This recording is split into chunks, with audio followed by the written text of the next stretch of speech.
ngi nuyu bu baax xalif bi Baye Assane Seck di ko ñaanal yàlla gudd fan ak wér di teg ñaan boobu ci loxo porte parole mu tegal ñu ko ci loxo kilifa yi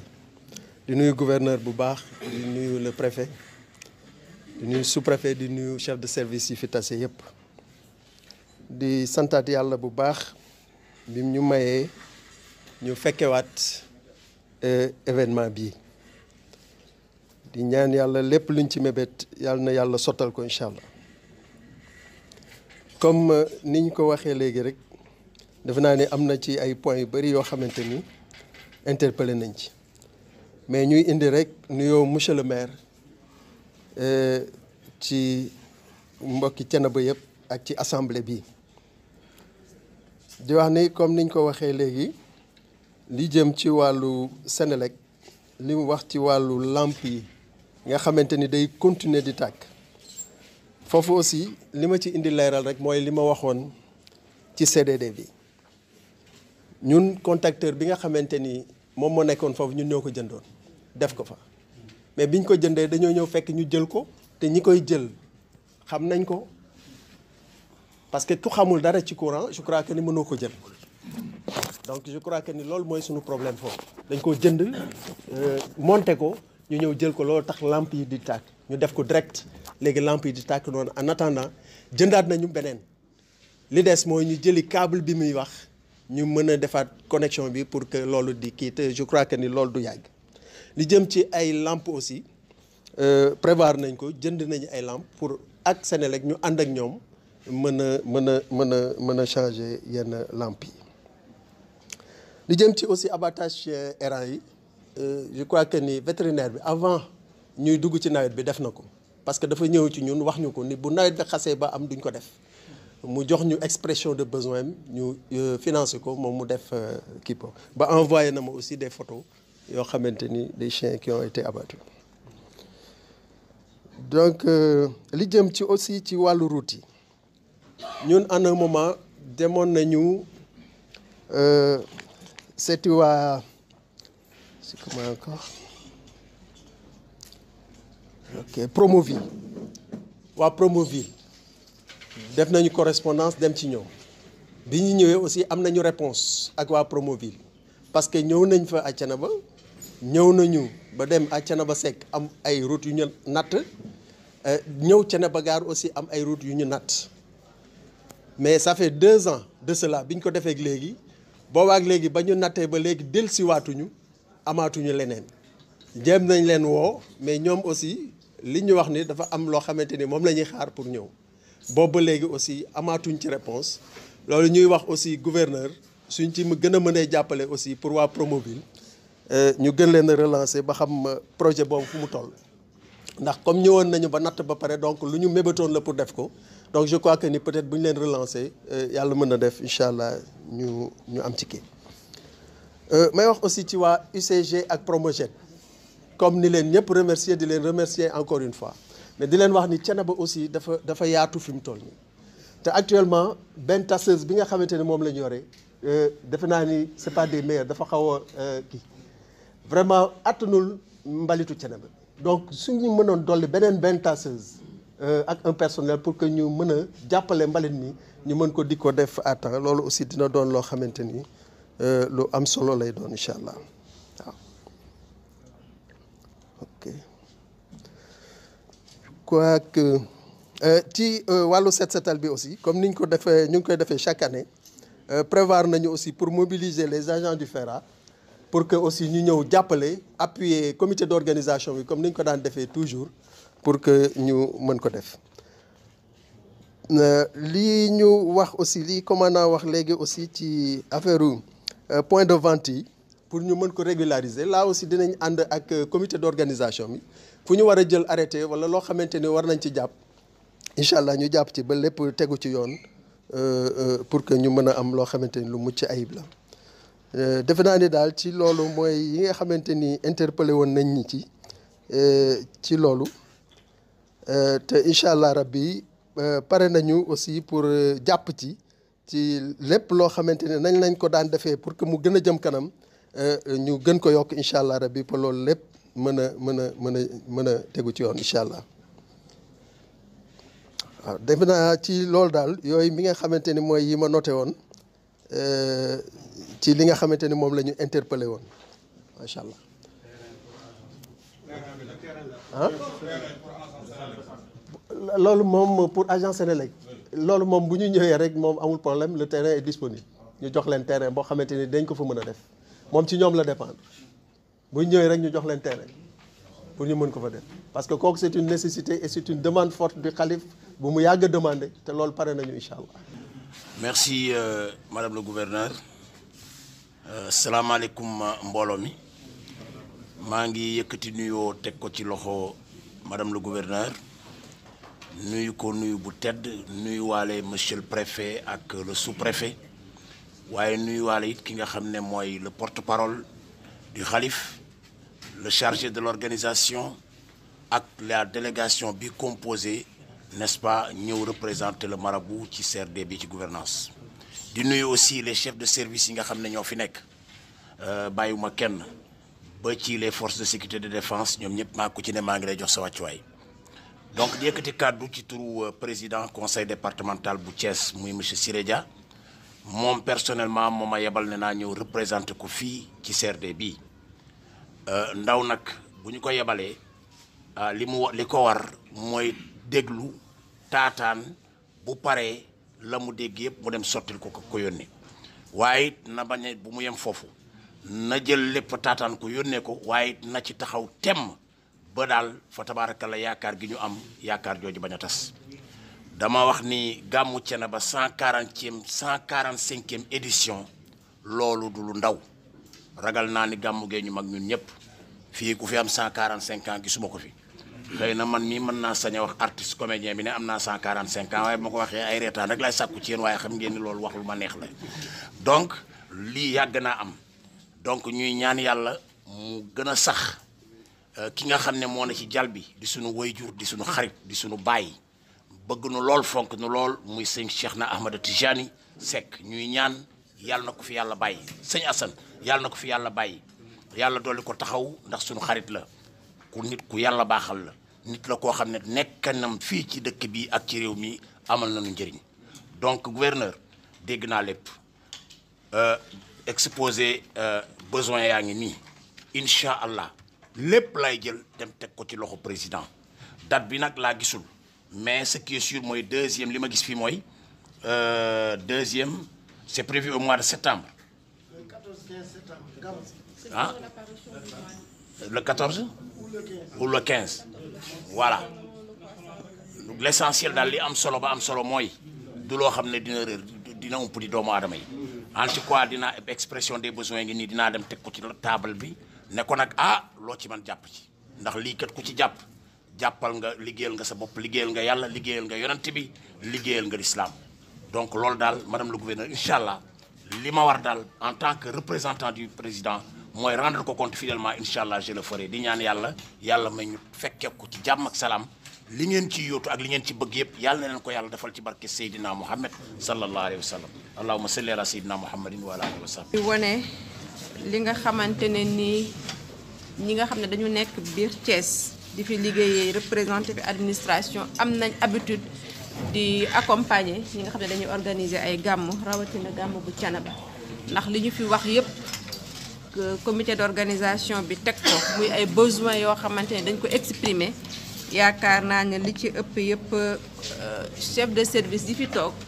montré nañ seen disponibilité waaye tamit jël ay engagement defe ko ñi nga xam ne noonu lañ ko bëggee mu jëm ci wàllu wér-gu-yaram jëm ci cet ak cell gi jëm ci li nga xamante ne nii dafa jëm ci sécurité bi sécurité nit ñi nga xam ne dañuy ñëw ak gendarmerie bi nga xam ne dina jalonné ci yoon yi waaye tamit dem ci sécurité même ci biir Thiénaba bu ñu war ko gën a mën a renforcer ba nga xamante ne nii nit ña fa nekk dinañ mën a dal ci bismillahi rahmaani rahim waaye ñibbi tamit ci alhamdulilahi rabil alamin di jëm ci tamit li nga xam ne mooy ñi nga xam ne dañuy accompagner ci gàmmu gi ñu muy waa Senelec di service de l'hydraulique jël nañ ay engagement yu am solo hydraulique dañ siy taxaw parce que Thiénaba dafa doon zone boo xamante ne dafa doon même en période normale un point d'attention particulier en termes d'approvisionnement en eau parce que dañ fa am ay problème forage dañ fa am napp bi dafa am problème moo tax gàmmu gi bu taxawee rek dañuy def vraiment suivi rapproché pour nga xam ne citerne yi ñuy am dina doon citerne yu doy waaye tamit mu doon citerne yu nga xamante ne que ni dinañ mën a répondre aux besoins besoins yi nga xamante ne nii ña fay ñëw dinañ am ndox loolu moo tax rek dama bëggoon Massène nga xoolal ma ak Ndoye vraiment ngeen évaluer au-delà ñoom des 40 citernes qu'ils ont demandé le besoin réel en eau de Thiénaba pour l'année dernière bu ñu xoolee la fa ñëwoon ak lañ fa teg ci citerne est-ce que ces citernes-là ont été tous utilisés et quel est le besoin à partir de là ñun dinañ mën a quantifier réellement quel est le besoin exprimé au-delà de 40 citernes yi nga xamante ne ni moom le comité d'organisation bi demandé li jëmi tamit ci waa ONAS dinañ fexe ba li ñu am partagé nañ ko ak comité d'organisation bi dinañ fexe tamit li nga xam ne moom ngeen exprimé muy 20 camions yi ñu fexe ba ñu ko war a yëg ko à temps ba nga xamante ne nii besoin boobu dinañ xool nan lañ ci mën a taxawee éclairage bi tamit yaakaar naa assurance yi Senelec joxe am na solo. On n'a pas aujourd'hui de qualité dans l'électricité fournie à Thiénaba. N'empêche, un poste est là-bas et l'extension du réseau aussi sera effective. te yaakaar naa ne poste boobu dinañ ko alimenter après le Magal donc bien avant le Gamou. loolu daal mooy de manière groupée en tout cas yi nga xamante ne ni mënoon nañ ci teg baaraam wane engagement yi nga xam ne chef de service yi jël nañ ko waaye tamit ma leen di ñaaxaat rek képp ku fi toog li nga jël muy en terme d'engagement nañu fexe ba ni nga waxee ne noonu nga koy defee ñu defee ni ko ba nga xamante ne ni képp ku war a ñëw jour ba nga war a ñëw bu jour boobaa ñu mën a tàmbale liggéey bi ba nga xam ne balaa gan yi di ñëw dinañ fexe dina fekk liggéey bi pare mu doon loo xamante ne nii dina yemb may exhorté waat rek comité d'organisation bi ñu jàppale ñu ci coordination bi parce que dafay xaw a jafe ci chef de service mu am fukki interlocuteur bu ñu jëlee chef de service bu ne tegal ko un point focal daf koy yombalal bu baax liggéeyam loolu daal bu ngeen ñu ci jàppale woon dinañu gën a mën a yombal suñu liggéey pour chaque service pour chaque secteur ngeen jox ko un point focal nga xam ne du ku nekk moom mooy el di woote ku nekk di demander ay intervention waaye tamit ñuy ñaanaat rek porte parole mu yeggal suñu nuyoo ak nuyoo gouverneur de la région de Thiès monsieur Oumar Mamadou Baldé ci xalif général Assane Seck bu ko defee mu gën a ñu taxawalaat ci njaboot ji rek gën ñu ñaaxalaat ndax yaakaar naa ne ki yor transport terrestre jóge na fi sànq mois wu gàmmu ak màggal day nekk ay moment de fort déplacement te bu déplacement yi bëree rek yenn jikko yi dugg tali yi day am wax dëgg neex yàlla ay gàllankoor yu ñu ciy am bu baax a baax donc bu ñu renforcer sensibilisation bi équipe communication bi xam nañ rek liggéey bu rafet la ñuy def ca Thiénaba ñu gën ñu jàppale gën ñu ñaaxalaat taalibe yi nga xam ne dañuy tegu ci tali yi ñu tegu ci ak yar ak teggin waaye tamit respect li nga xam ne moom mooy code de la route bu ñu dawal guddi ñu fexe bañ nañ dawal bëccëg bu ñu surchargé ñu fexe ba bu ñu jël ay banc di ko dugal ci biir oto yi ndax nag nit lu mën di wër alal bakkan moom kenn mënu ko yemale ak alal loolu daal dañuy dekk ay un point d'attention particulière boo xam ne suñu sañoon ci sensibilisation yi ngeen jàppale ñu ci bu baax a baax xam nañ ne le reste avec l'hivernage et les maladies qu'on a dina jàpp ak yéen liggéey ci sensibilisation bi ba nga xamante ne ni vraiment du ñu jóge mukk ci gàmmo yi ëllëg ñu naan épidémie bi am na fi wala feebar bi kat gën na fee wasaaroo li ñuy ñaan daal mooy di ko ñaan xalif bi mooy mu gën ñu taxaw ci ñaan yi ba nga xamante ne ni dinañ gàmmu ci bismillahi rahmani rahim ñibbiwaat ci alhamdulilahi rabil alamin monsieur le porte-parole imam loolu laa bëggoon a tëjee di la jox kàddu gi rek pour nga defal ñu ñaan ba nga xamante ne liggéey bi nga xamante ne ni am nañ yéene def ko suñu borom may ñu kàttan guñ mën a mottali suñu yéene. bismillahi rahmani rahim alhamdulillahi allazi bi ni'matihi tatimu salihat ahmaduhu hamdan yuwafi ni'ma wa yukafi mazida ya rabbi laka alhamdu kama yanbaghi li jalali wajhika wa azimi sultanika ya rabbi. ñi ngi yeesalaat suñuy nuyoo waaye nuyoo yi day ànd ak cant yoo xamante ni xalifa bi may ñëw wéet na ceeg man ni ma na nga jotal cant gi kon madame le gouverneur ñi ngi lay nuyuwaat di la ziara yeesal ñaani di ñaan yàlla nangu say promotion yàlla na ko yàlla nangu fi nga jëm macha allahu ñi ngi ñaan yàlla ñu nome la fa muy Matam nga war faa nekk préfet yàlla na la fa yàlla yóbbu ci jàmm yàlla nga fa liggéey ci liggéey gu ànd macha allahu ak ndam ak mucc say promotion yàlla na yokk lool ci daraja ñool Makka macha allahu ci barke weeru tedd wi waaye di yeesal suñu nuyoo ak cantuk sëriñ bi ci préfet sëñ bi mi ngi lay nuyu mi ngi lay ziyaare ci liggéey bu rafet bi noonu lay macha allah nuyoo di sant tamit sous-préfet macha allah mi nga xamante ni mooy njabootam gi mu dëkkal Thiénaba nga xam liggéey yi foofu la commencé suñu borom nag dafa am lu muy wax mooy mbir boo ko bëggee da ngay sabablu munta ñàkk suma atbaa sababan boo sabab la ba pare da ngay dox jëm ca moo waral suñu jotaay yi wax dëgg yàlla ñin ko séqal ñu jox ko yitte ju rëy a rëy ñu ngi leen di sant ñaan yàlla na nekk fajug aajo ci yéen ñëpp li ci des nit ki bu taxawee liggéey na yaakaar yàlla ndax yàlla mooy joxe résultat maalakum laa tarjuuna lillahi waqaara te yàlla nee na wa man yatawakkal ala llaahi fa huwa xasbuhu jaam amul doole yàlla rek mu am doole yàlla na boo wakkiloo ci moom dana la dimbali chef de service yi nga xamante ni macha allahu ñoom lañ àndal ginnaaw bi nga xamante ni nuyu nañ monsieur le maire di ko jaajëfal di ko ñaanal liggéeyam yokk di nuyu doomam Alassane Niang bokkaat ci njaboot gi yor dëkk bi macha allah yor ko ci ay xalifa yu bari ñu koy ñaanal yàlla gën koo sagal gën koo dimbali waaye noonu tamit lay sante njabootam gi nga xamante ni ñoo teew di ci jiitalaat rek sëriñ Alassane Niang di doomu sëriñ Thiénaba yor dëkk bi taxawaayam rafet lool sëñ Abdou Njing bi nga xamante ni moom moo jiitee maanaam wàllum gàmm gi sëñ bi nee na mi ngi koy sant sëñ bi nee na mi ngi koy gërëm sëñ bi nee na liggéey bi muy def ànd naag yéene ànd naag bëgg-bëgg ànd naag yitte te nee na mi ngi sàkku ci ñi nga xamante ni ñoom la ko séqal mi ngi leen di seedeel ni alalam sax moo ciy dugg waaye doomi Thiénaba piire ngi nii taalibe mi ngi nii ngeen gën koo bàyyi xel bu baax a baax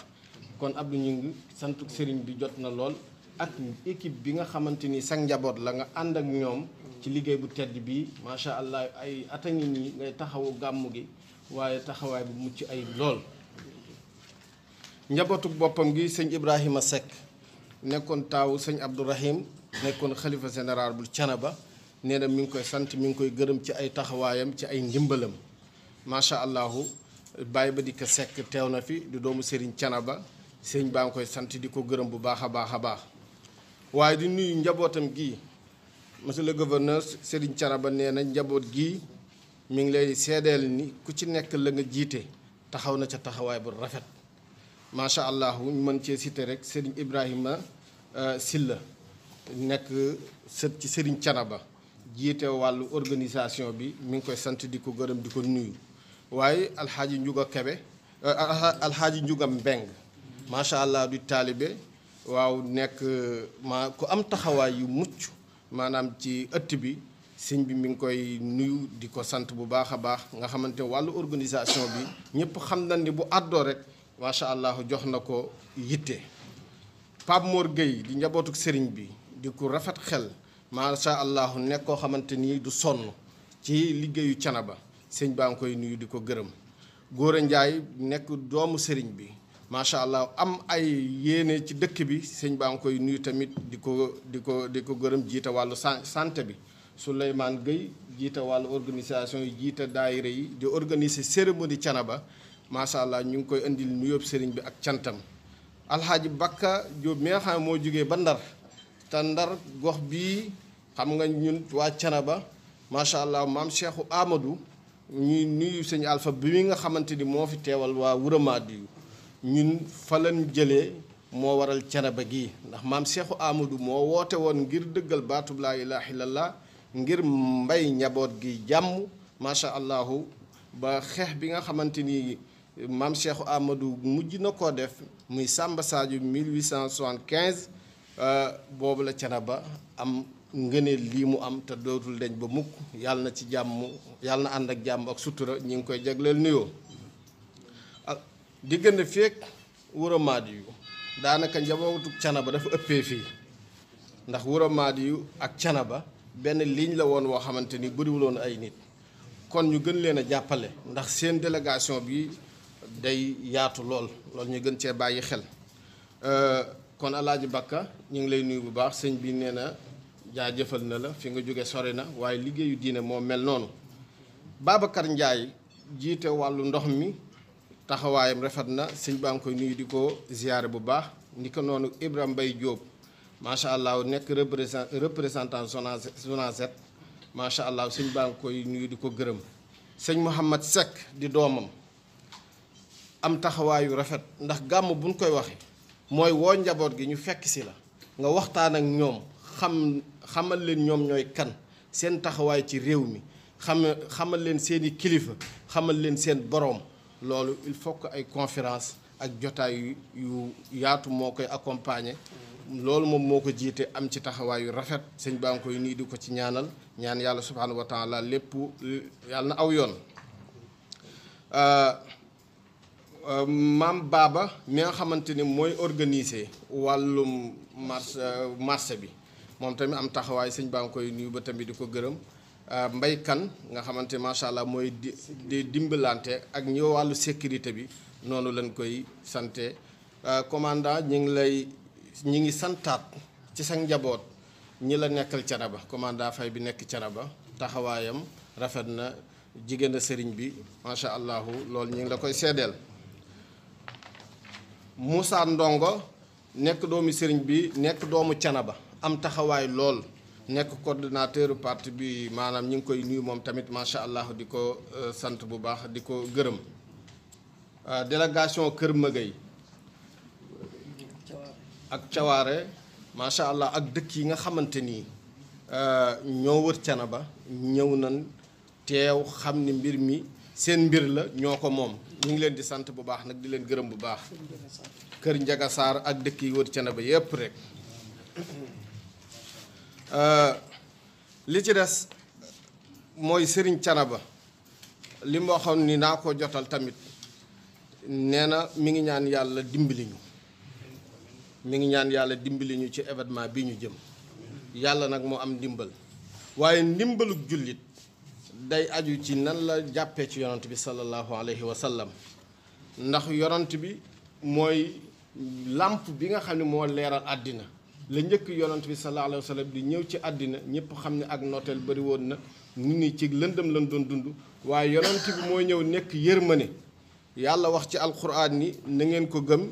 na ngeen ko dimbali ni falladina amanu bihi wa azaruhu wa nasaruhu wa tabaau nuur alladi unzila maahu ulaikumul muflihun képp ku gëm yàlla jàppale yonant bi topp njubam gi yàlla nee na bu soob yàlla de dana say mbir dana ci def tawfiix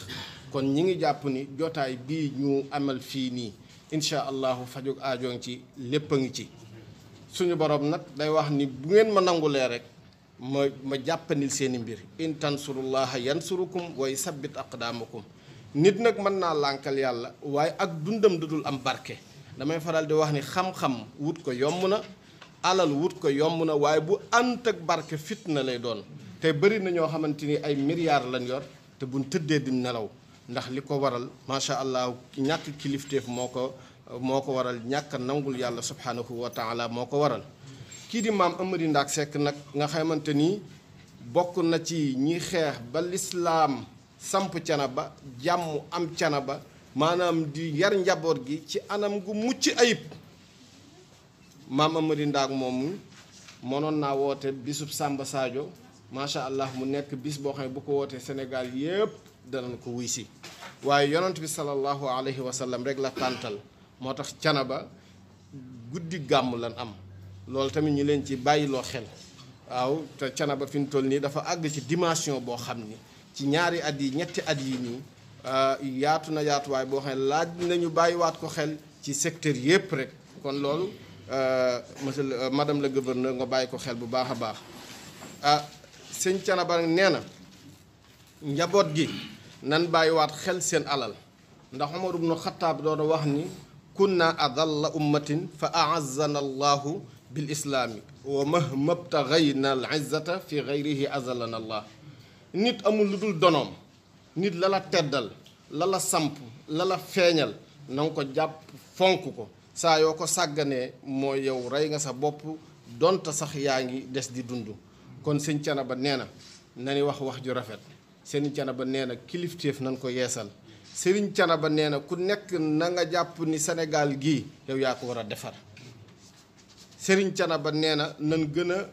joxewaat respect macha allah gën a wegante ci suñu biir wàññi ŋàññante yi wàññi macha allah yërnoonte yi wàññi jikko yu mel noonu dañuy indil ay jafe-jafe rek waaye duñ jural jàmm. mag ñi nag lépp lu ñu am bis bi moo leen ko may boo jëlee tarixa yi ci Sénégal yépp ku ci nekk fa nga nekk ba nga fay dew yow kese nga àndal waaye yàlla ànd na ak yow te yàlla ku mu àndal du la gàccaal wa huwa maakum ayna maa kuntum waaw ba nga fay dem yow kese ak sa sad la nga àndaloon ak yàlla. tey foo gis am mbooloo riir jëm fa te kenn du leen financé waaye dañuy dem rek ngir yàlla macha allah boo xoolee ba xool ni magum lislaam ku gëmoon yàlla moo bàyyi woon lépp ngir dimbali yàlla ci diineem ji ngir dimbali yàlla ci njabootam gi yàlla terale leen lii.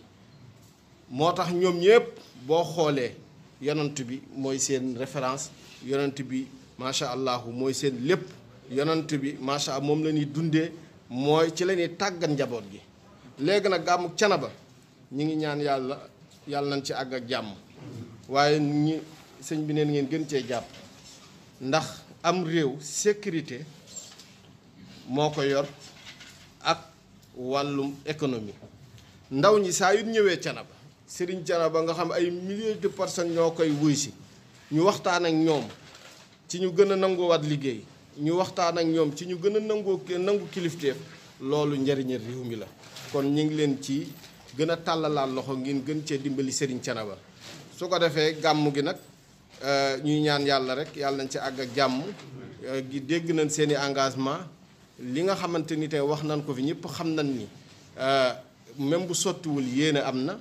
fi nga xamante ni fa lañ jëmaat nag muy ca kaw ñi ngi ñaan yàlla nañ ci am solution. ñi ngi gërëm ñëpp di sant ñëpp di teralee ñaan gi sëñ Alpha Ba mu ñaanal njaboot gi macha allah ñu yemale foofu kàddu yi. di ñaan yàlla jotaay bi yàlla bu mu nekk sunu mujjub jotaay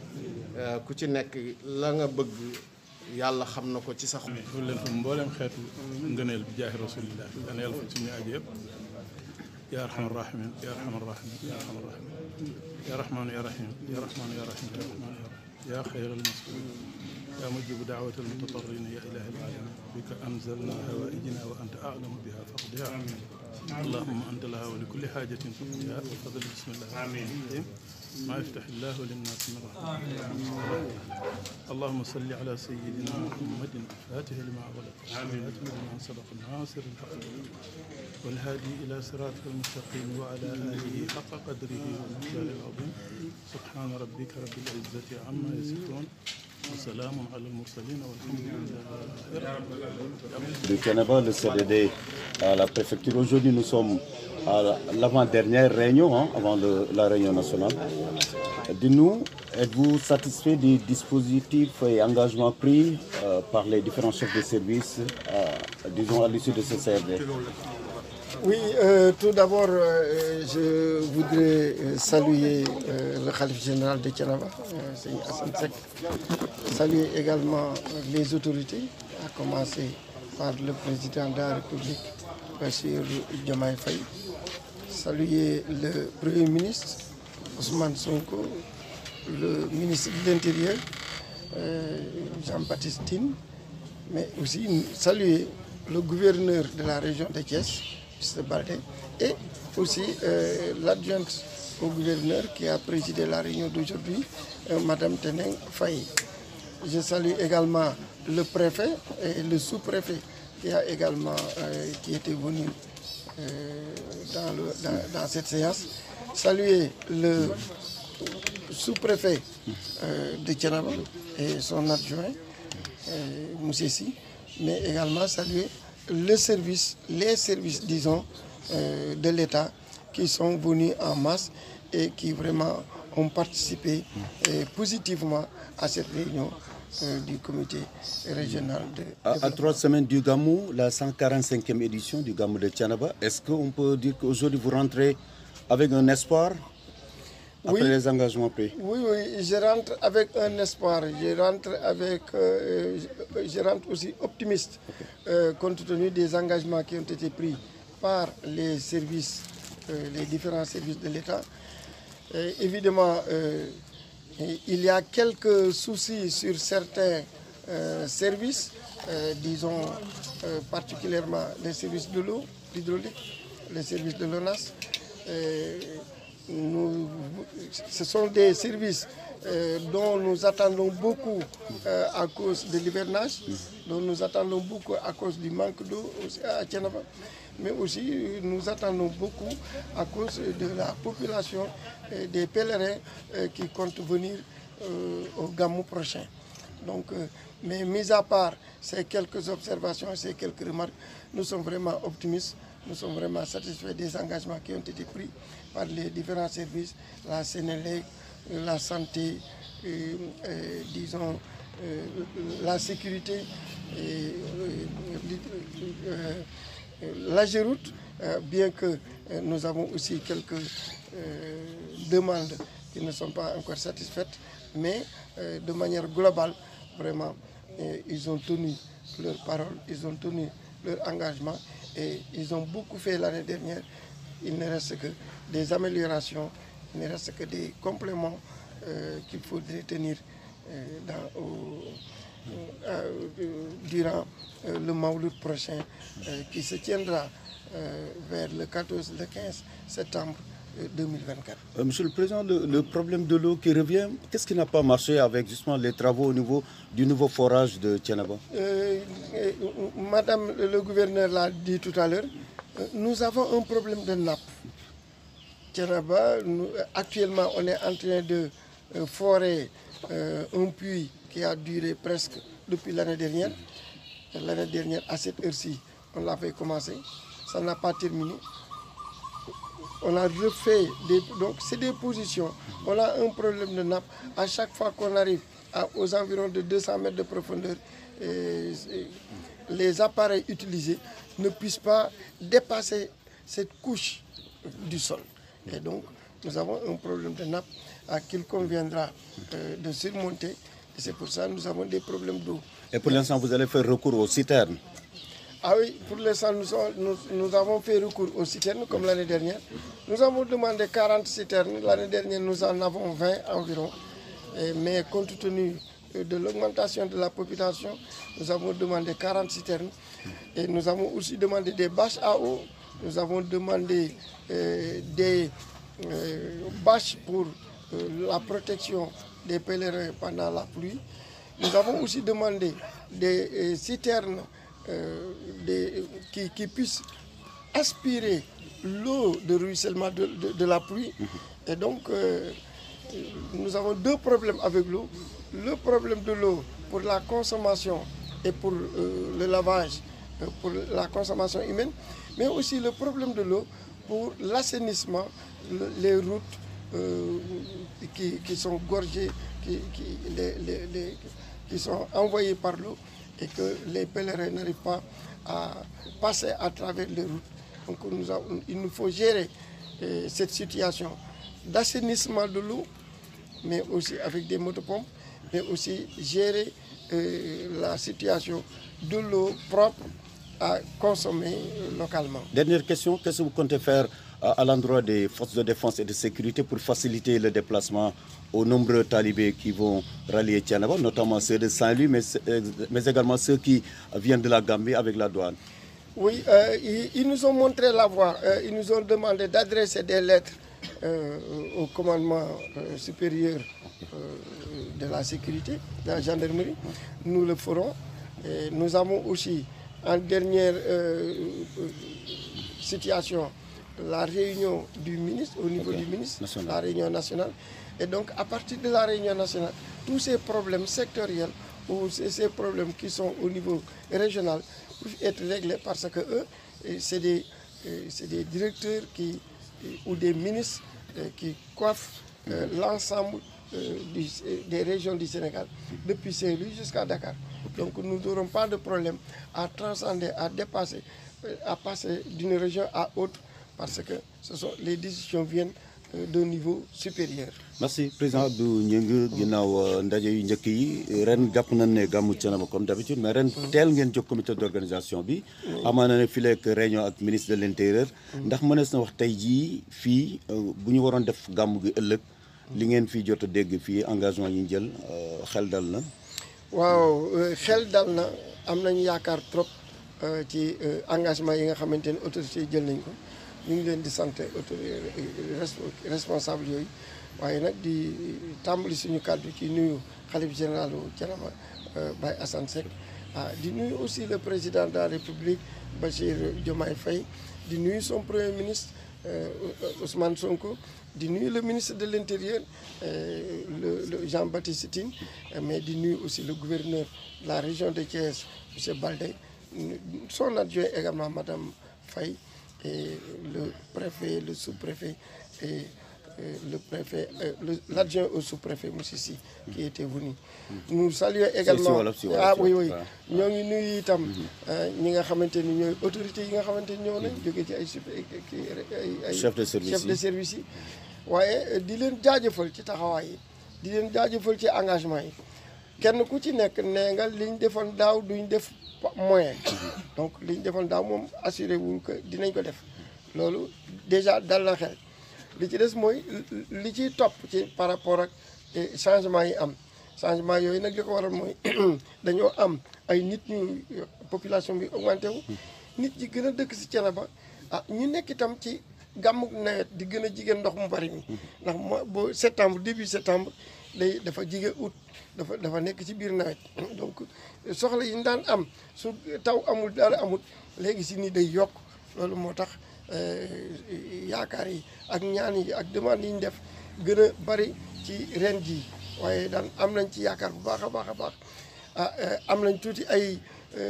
xalaat ci côté ndox ndax ndox daaw ba ren ñu ngi koy demandé daaw it amoon nañ ci ay citerne wax dëgg yàlla waaye dañuy gën a bëgg mu yokk. ana forage bi ñu tàmbale woon bi waroon pare daaw sa ñu ne woon ren avant gàmmu gi am nañ ci yaakaar. waaw forage boobu jotul la pare c'est vrai que nag tàmbali nañ ko fi mu ne it ñu nga fay gas actuellement nii boo demee gis leen waaye à chaque fois ñu gas dem ba ay ñaar téeméeri mètres da ngay gis ni dañuy am empêchement da ngay gis ni dañuy am jafe-jafe pour continuer ñu dem commencé waat à zéro loolu nag problème. napp la problème napp boobu nag moo nekk Thiénaba moo tax ñaare forage ya fa nekk matuñu ay 200 mètres ndox yu doyut ca forage yi mën a dépasser 200 mètres pour le moment dañoo am difficulté pour mën koo gas loolu nag moo tax pour le moment daal dañuy jéem a jàpp ci camions yi ñaan mu bëri heureusement que hydraulique dinañ indil ay camions yu bëri waa OFOR dinañ ñu indil waa sapeur pompier dinañ ñu jox ndox non seulement ndoxum naan waaye ndoxum ruissellement yi ci mbedd yi dinañ ko as eaux et forêt aussi am nañu ay camions yoo xam ne ay oto yoo xamante ne dañuy def ay citerne ñoom dinañ ñu jàppale ci ndox mi et puis ñoom seen jàppale sax mbedd yëpp lañ mën a jaar donc ay oto yu am solo la ñuy jox daaw ministre de l'intérieur aussi wutoon na ay camions jox nu finalement daan ndox mi ñu amoon daaw suñ amee luñ ca dolliwaat tuuti rek dinañ suñu gàmm dina dox ñu doxee woon daaw. lan ngeen di ñaax au commandant gendarmerie ak directeur général douane bu ñu demee taalibe yi Thiénaba fu ne la ñuy bàyyi ko si réew mi ba si bitim réew. effectivement ñoom itam ñu ngi leen di demander ñu allégé maanaam ñu def seen liggéey d'accord waaye nag. ñu yombalal ko woyofal ko ndax taalibe yi mën a agsi normalement woyofal ko ndax.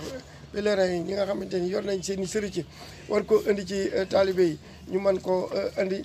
mu agsi ak jàmm ak salaam kon nag yombal boobu daan nañ ko def yombal boobu lañ leen di gën a ñaaxaat ñu gën ko defaat jël nañ engagement yi ni contrôle bi dina am d'accord waaye nag dinañ ci gën a def ak yombal ndax autorité yi ne nañ yombal nit ñi ñu mën a ñëw. waaye xel dal na. waaw xel dal na vraiment. jërëjëf xel dal na ñu ngi sant yàlla di sant bu baax a baax a baax gouverneur bi di sant bu baax a baax autorité yëpp waaye yéen itam waa presse ñu ngi leen di sant di leen jaajëfal ndax bu du woon ak yéen suñu kàddu du mën a sori fii rek lay yem. waaye yàlla santal ñu président Ndiouga Mbengue rek mooy suñu président. voilà ñu ngi kon ba tey yaa ngi ñëw ci suñu comité d'organisation Ndiouga Mbengue ñu ngi koy sant mooy président comité d'organisation bi nga xamante ni mooy commission bi nga xamante ni mooy yore communication. ah naka moom it yeneen président de commission yi waaye nag ginnaaw nag yéen Ndiouga Mbengue ngeen moo leen gën a jege. mooy seen njaatige mooy seen njaatige ñu ngi jaajëfal Ndiouga Mbengue bu baax. di leen jaajëfal yéen itam. di leen doxaat dox daje. le 2 septembre pour set setal bi le 2 septembre pour set setal bi ñoom ñu ngi ci woo yéen ñëpp ngeen ñëw taxaw ci jàpp ci ndax dañoo nekk ci nawet set setal bu am solo la ñuy def bu passé nag buñ gàmm màggalee ba pare ñu ngi leen di joxaat rendez-vous aussi ci réunion nationale bi au ministère de l'intérieur ndax boobu étape des na ci muy étape bu am solo ci suñu gàmm gi. Merci président.